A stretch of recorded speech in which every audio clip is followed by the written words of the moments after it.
Даже если не знаешь правил пляжного гандбола, здесь есть на что посмотреть. Виртуозные броски, стройные фигуры, быстрая игра – это все, что украшает этот уникальный вид спорта. Причем женские матчи собирают на трибуны больше зрителей. Погода хорошая, я считаю, что на пляжном гандболе так и должно быть. Солнышко, жарко, как бы тяжело не было.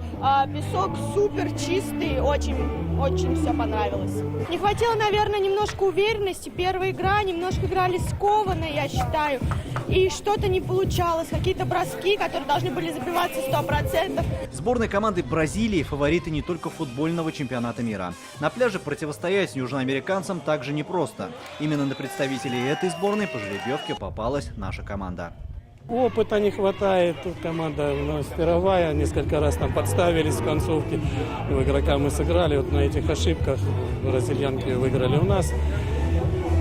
Будем надеяться, что это поправимо. Вслед за женской сборной на песок центра пляжных видов спорта вышла и наша мужская. Пока ребята только разгоняются и прицеливаются к воротам соперника. И, конечно, наша дружина надеется на поддержку трибун.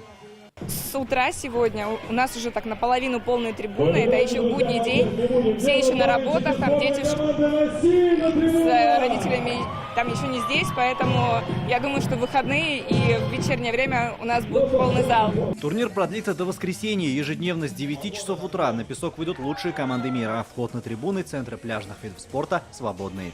Алмаз Гафиат, Фандер Сентальцев, ТНВ, Казань.